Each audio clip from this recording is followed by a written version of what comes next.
from Guelph to join us today. Okay, I'm just gonna start with our intro and then I'm gonna let him go. Okay, so good morning for those of you who are watching via video and those who are listening through the phone. Welcome to our session of Vibrant Healthcare's Educational Speaker Series. I'm right here. This series is funded by the New Horizon Program for Seniors. This presentation will be recorded and will be available for YouTube later, available on YouTube on our YouTube channel later. The presentation will be 35 minutes long with a question and answer period at the end. Again, I would like to thank and welcome Nick Allen for joining us. Nick, the floor is yours. All right. Hi, everyone. I'm just gonna share my screen and we can begin. Nice plants. Thank you. Okay, so the screen should be shared right now. Everyone can see my screen, right? Yeah. Okay. Start the presentation when it's done. All right. So, hi, everyone. My name is Nicholas Allen, and I'm going to be talking with you about accessibility today. So first, we're going to start with a little bit about me. My name is Nicholas Allen. As I just said, I'm aspiring to become a marketing executive. I am a social media and communications professional. I love music, nature, and good television, and I'm excited to be speaking with you for the next few weeks. All right, so first we're gonna just dive right in with a quick video, just talking about accessibility and certain disabilities, and then we'll get into it. The four most commonly reported disability types are pain-related, flexibility, mobility, mental health-related. Other disability types include seeing, hearing, dexterity, learning, memory, and developmental.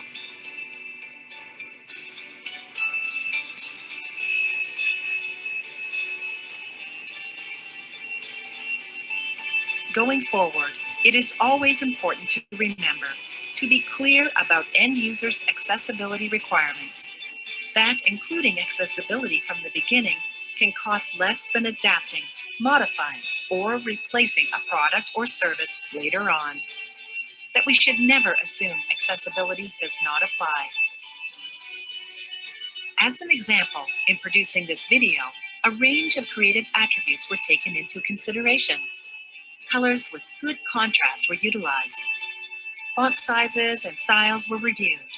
Fast flashing content was avoided. Closed captioning was implemented, and a text-based transcription of the video was made available. So that video just went over the common types of disabilities. Sorry, I'm just trying to exit it. And we're back to presenting.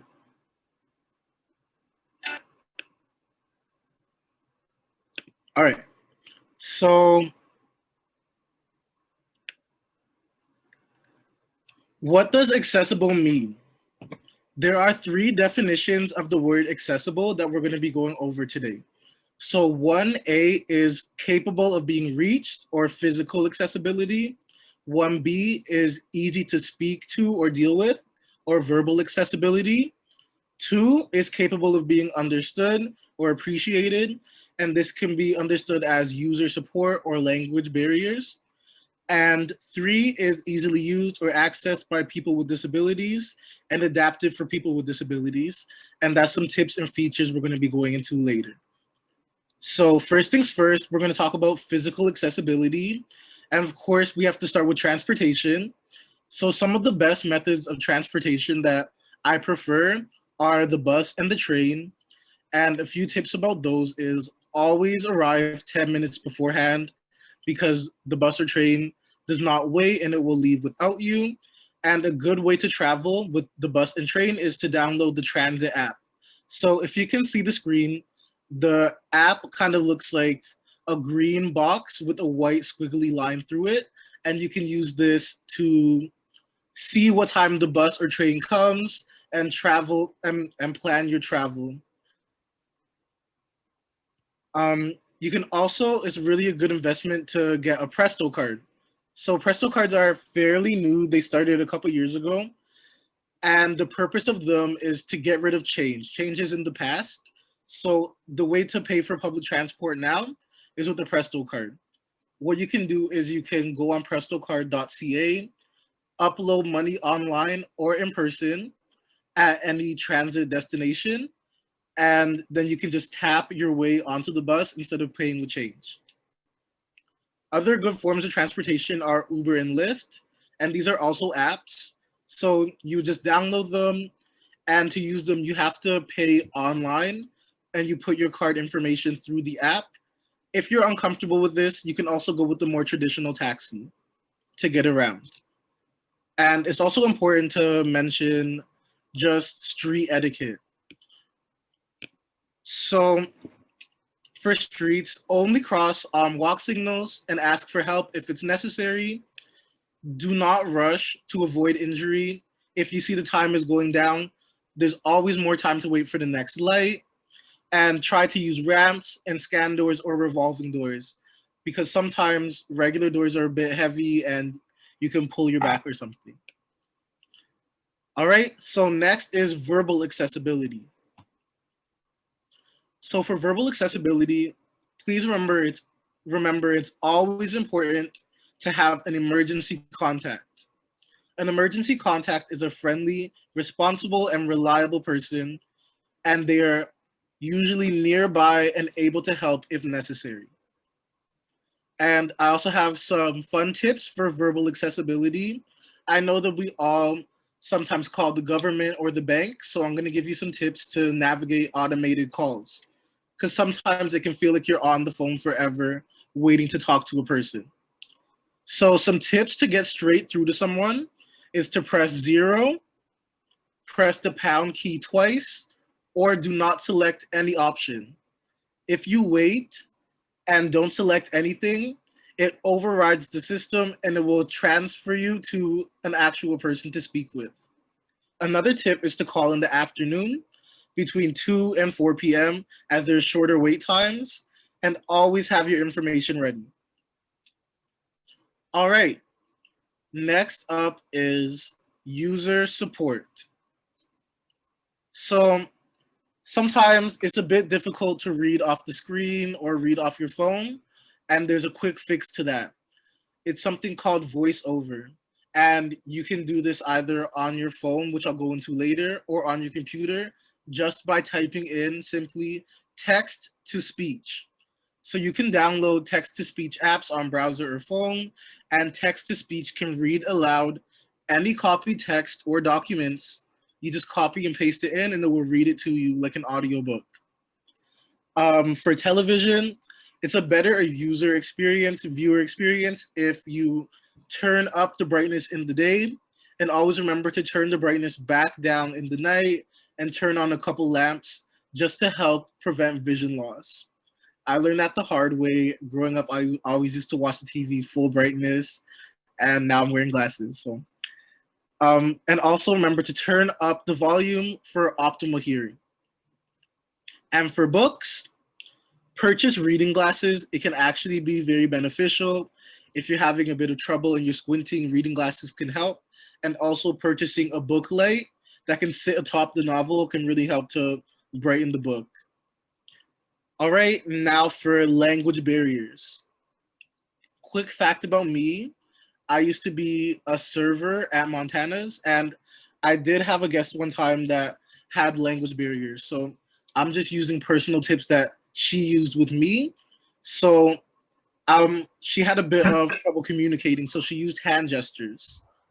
I just want, excuse me, you forgot to mention that if you're having problems reading books, you can also get books through audio, through the CNIB, the library, and you can get lots of audio books online. Perfect. Thank you for letting me know. I'll definitely include that in the next one too.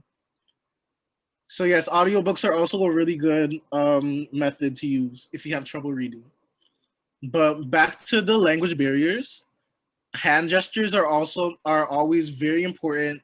They can always, help with the gap of language barriers just by gesturing certain things. You can also refer back to your emergency contact that I had brought up earlier. They can also be a reliable translator. And lastly, and this is something that kind of surprised me, but you can use writing or drawing if you really need to explain something to someone. So with this information, it's good to keep maybe a pen and paper pad on you, just in case you do have language barriers and English is not your first language. All right. So now here's some tips and features for accessibility for cell phones. You can go into your cell phone settings and you can use any of the setting features. So for iPhone, it looks like the image on the left. And for Android devices, it looks for the image on the right, but they all have the same function. So you'll just go to your settings and you'll search for accessibility. And within the accessibility tab in your settings, you can change your text size. You can make it much larger so you don't have to hold your phone as close. You can change your brightness. You can even put like a braille setting on your phone. I haven't tried that myself, but it really works. And you can also, like I mentioned earlier, use the voiceover settings. And that's what you can do in your accessibility in your phone.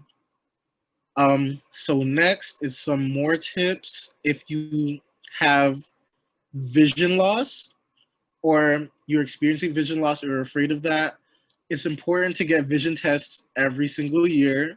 I know it sounds like a lot of work, but it's really important to keep that up. As well as that, it's important to get hearing tests every year. And if you're having trouble hearing, it's important to look into hearing aids because it can be a very good solution. And always make sure to alert people if you have hearing or vision loss. All right. And next up, we have walking assistance. So if you have walking assistance, maybe you have a cane, be sure to use railings and get assistance at all times. Wear supportive shoes with grip, just in case to avoid any slips and falls. And if you're having trouble with balance or stability, a quad cane can really come in handy because it really disperses the weight more evenly and you can balance better.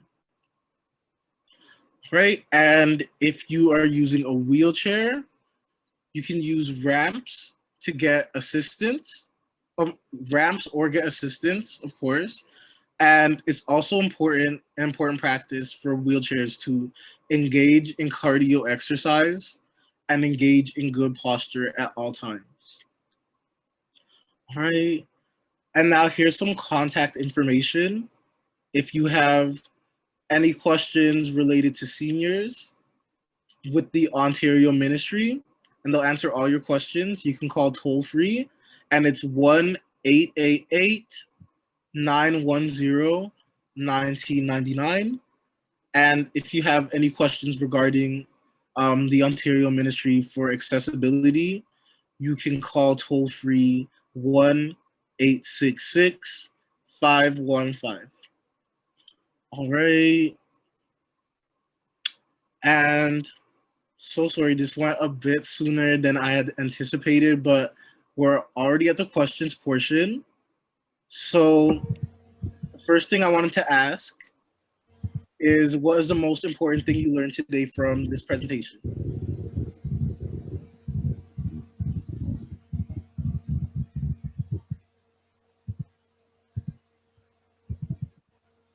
Sorry, your mic is muted.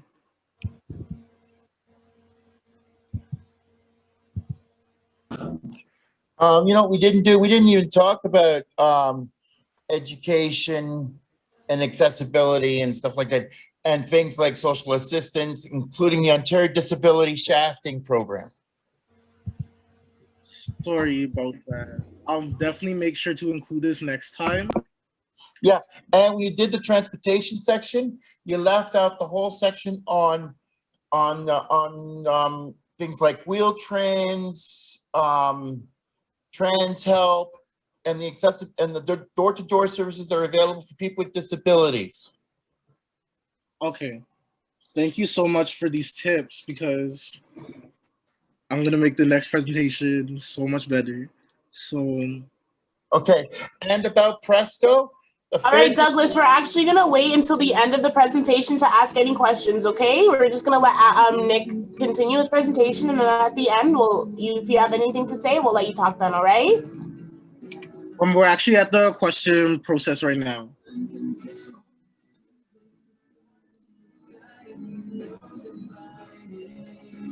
That's why I was talking. So, so we didn't talk about things like the fair discount plan for Toronto, for Presto. I know you didn't do that, which I'm on. And we should have had a whole category on people on ODSP, Ontario Disability Support Program, also known as Ontario Disability Shafting Program. Okay, thank you. It's very important that you're letting me know this stuff that you want to hear for next time. So if you have like any more suggestions, I'll gladly take them.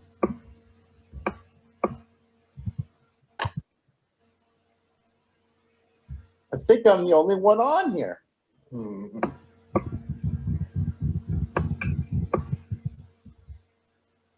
All right. So I'm just going to move ahead to the next question. Will any of these tips I provided today help with your everyday life? I think they would. Most I knew already, except for the seniors numbers. Oh, yeah, I think the seniors number was a hint, because it could also help with disabilities. Thank you. Did you want me to maybe go back to that page if you didn't get it down? No, you can always send me. Why not just send the presentation? It's so much easier. Okay. I hate taking notes. That's why the website support should be before even the presentations begin, you know? All right, and we're just gonna move along with the final question. What accessibility features are missing most in Ontario, do you think? I think employment's a big one, and better funding for people with disabilities.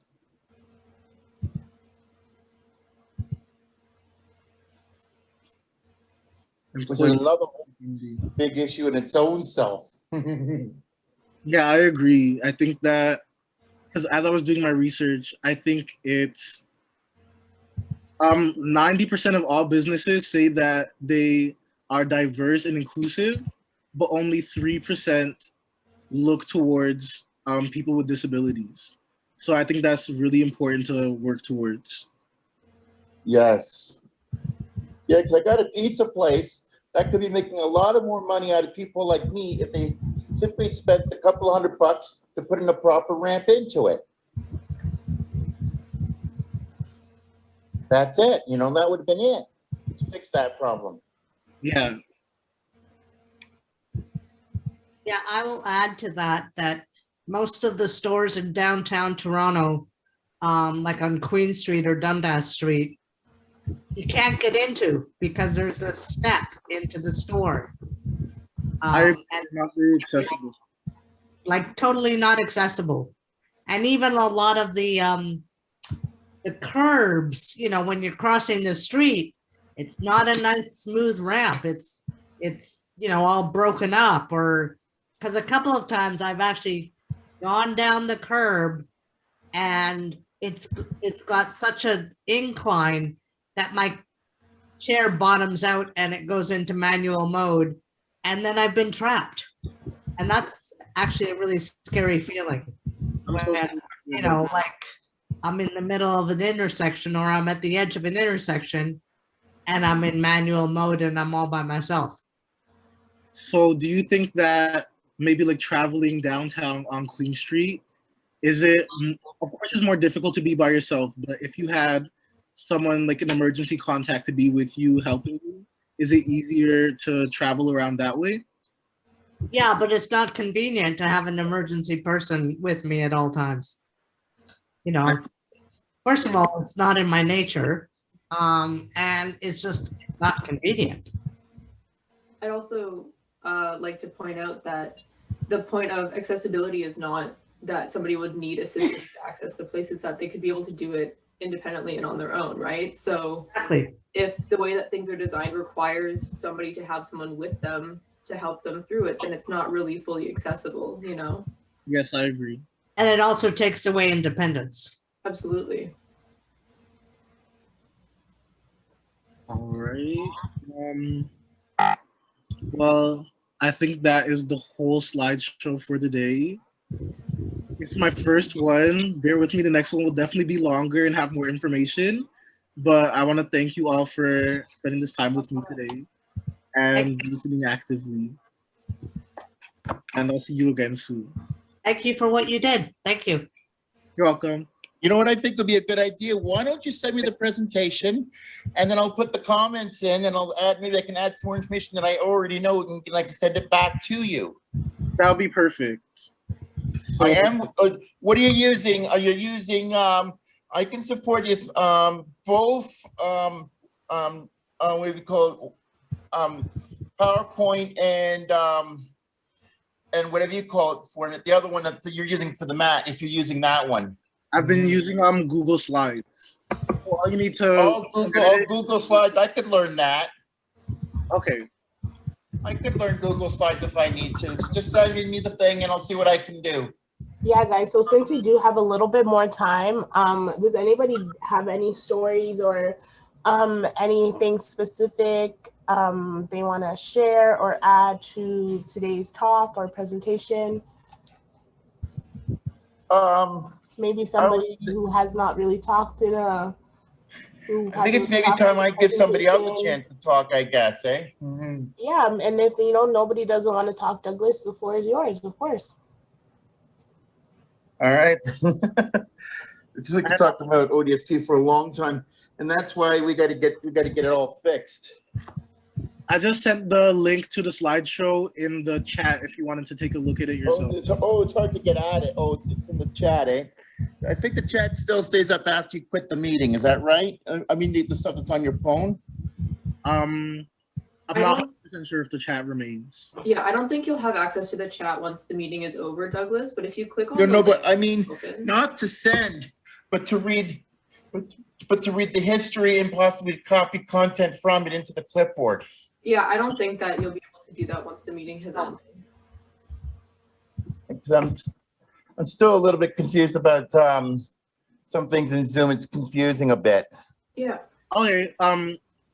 Do you have any questions you could go ahead and ask?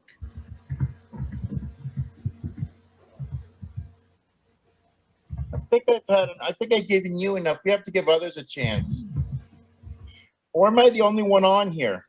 No, there's a couple more people on here. Yeah. It says that there are 11 participants. We got to give them a chance to talk then. I think you're just asking all the right questions, Douglas. Yeah, you are. Yep. Helpful today. Does anyone have anything else to add? Any personal experiences with accessibility? Anything they've experienced that they wish would change? Anything they wish would have been included in the presentation today? If not, we are going to let you guys go. Again, I'd like to thank Nick for joining us today. That presentation was amazing, really informative. Really appreciate it, and we cannot wait for Thursday. Is it this Thursday or next Thursday or next Tuesday? We can't wait for your next presentation. Again, I'd like to thank you guys all for coming to join us. It has been great. We'll see you guys next Thursday at 11 for our ageism, how ageism and ableism, how people treat you and how you can challenge it, community support. All right, guys, so that is our topic for next week. Again, I'd like to thank you guys for joining us. Nick, thank you so much again. I think the ageism thing, Right? Pardon I me? think the ageism thing is an extension of the accessibility one. Yes, it's ageism and ableism. Yeah, it's ageism and ableism. How people treat you and how you can change it, and like, you know, how you can get some community support and, you know, maybe some like community peers and people around you and stuff like that. That's on Okay, Thursday, then. not next week. Yeah, no, that is this Thursday. This is the 24th, so in 2 days. Right. All right, then. All right, guys, again, thank you so much. It has been an amazing time. I cannot wait to see you guys in 2 days. All right, see you guys. Bye. See you again soon. Bye.